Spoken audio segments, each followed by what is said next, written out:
Hey guys, what's up? So I wanted to share my experience having a tubal ligation surgery and what the procedure's like for anybody who wants to get it done. Tubal ligation is a permanent type of sterilization for women. I got it through laparoscopic surgery, which is less invasive. They make a few small incisions near the pelvis and they cut the fallopian tubes. So the whole process goes, you obviously have to go see your gyno, make an appointment, say that, you know, you want to get permanently sterilized. And it took me 3 tries to get them to say yes. First, they said I was too young and I might want to have more kids later. Second time, they said, why not try birth control? So I did. I tried the Nexplanon birth control implant in my arm.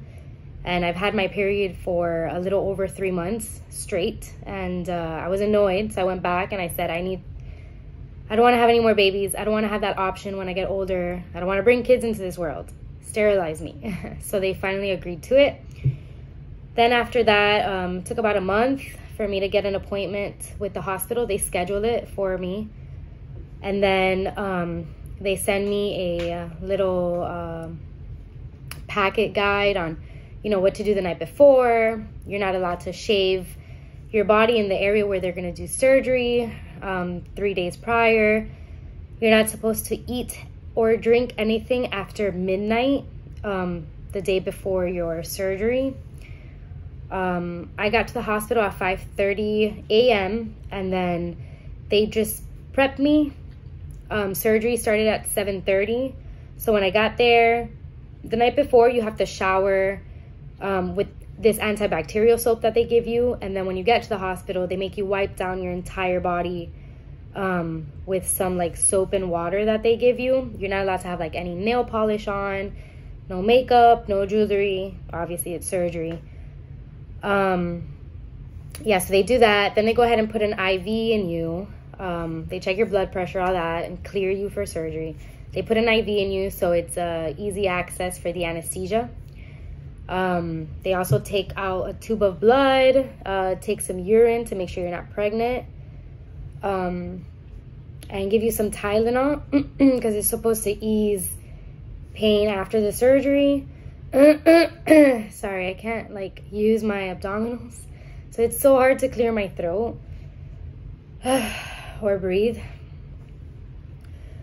So once you go into the operating room, it's this big old room with bright white lights and knives everywhere. Looks like part of a horror movie, but anyways, yeah, you lay down on a bed and the anesthesiologist comes, starts pumping up the anesthesia into your veins through the IV.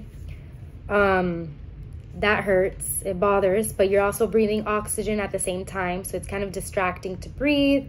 Let it go in, and within less than a minute, you're out. When I woke up, the surgery takes about 20-30 minutes. I woke up almost right away. They wake you up right after surgery. I woke up crying, like hysterically crying. I'm not sure why, because I wasn't in pain. The nurse said that it was just, you know, everybody reacts differently to anesthesia. So that's how I reacted. During surgery, they put a tube down your throat so they can make sure that you're breathing properly. So your throat might bother you. Also, they inflate your body with gas so that way they can see your organs better. And they make 3 incisions, one on each side of your pelvis and one right under your belly button. One for the camera and then the 2 on the bottom for the instruments that they're going to use.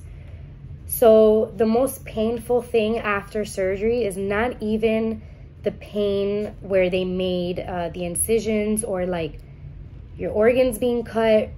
Seriously, it's the gas that you're going to experience after. It takes a few days for the gas to be released out of your body. And so yesterday when I came home, you're also not allowed to drive for the first 24 hours.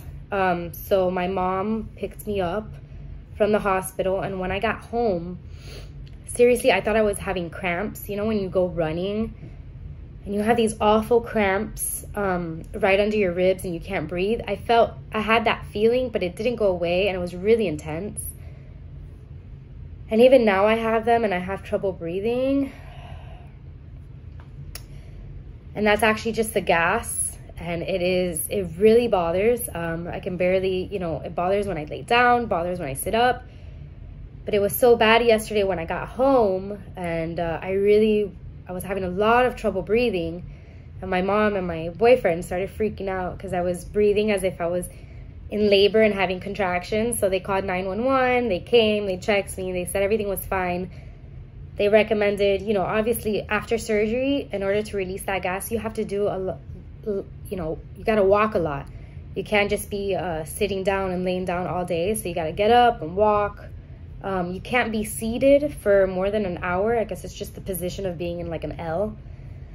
But yeah, walking is good. I've been kind of stretching in bed, like bringing my knees into my chest. That has helped. I've also drank warm water with lemon. That's helped a lot as well. I burped a lot yesterday with the water and lemon, and it made me feel a lot better. The EMT recommended peppermint oil for the inflammation. Rub it on my belly and take peppermint tea. So I bought that, and I'm waiting for that to come in. Yeah, so that's been my experience. It's just the gas pains. I'm not able to pick anything up heavy, even if I wanted to. I can barely bend down. Have to use my knees. It's hard for me to stay laying down all day, so I've been slowly cleaning the house. My boyfriend took 2 days off of work, and it's the weekend now, so he's gonna help me with the kids so I can recover. Yeah, you're not allowed to have sex for a week after surgery. No bathing for 10 days, heavy lifting. You're not allowed to put any tampons in until you go for your follow-up visit. But yeah, they send me home with, I have the discharge papers here. They send me home with oxycodone and ketorolac. It's in like the Tylenol family, so it's all for pain. I've been trying not to take more than what I need. I'm pretty okay. It's just the gas. I don't, this morning when I woke up, I guess because I was laying down all night, I really felt the soreness in my lower abdominals. So I'll show you the incisions. I have a hard time standing up.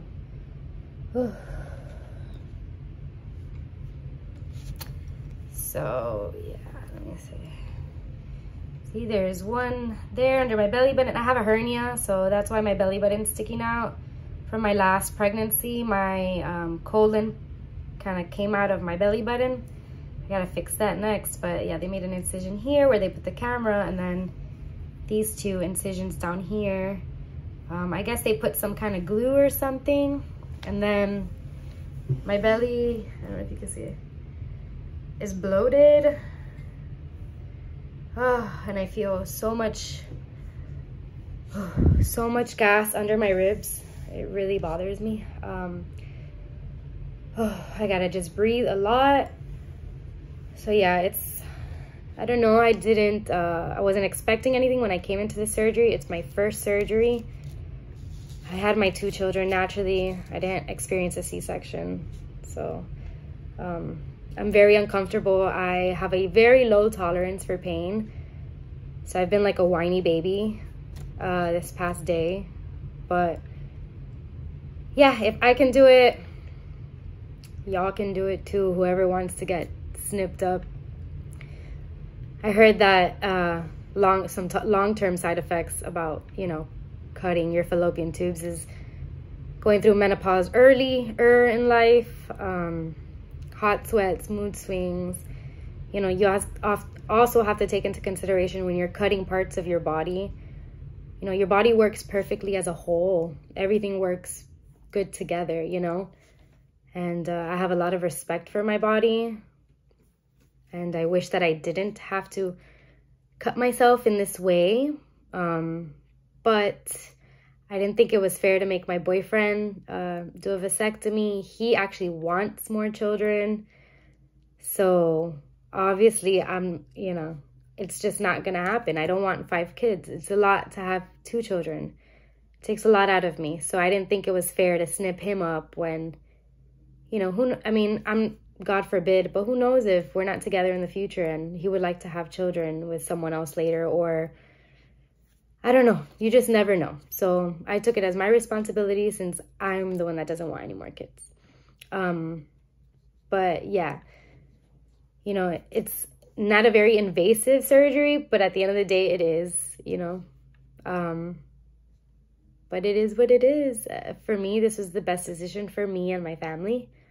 For me to be able to give my full love and attention to the 2 children that I already have. And yeah, and that's it. Oh, and one other thing that bothers you after surgery is your shoulders. You'll have really intense shoulder pain, and that's from the gas. When they inflate you, it expands your upper body. My shoulders have been killing me. When I say like I can't lift my arm, I can't. It hurts. When I breathe, it hurts. Yesterday was horrible.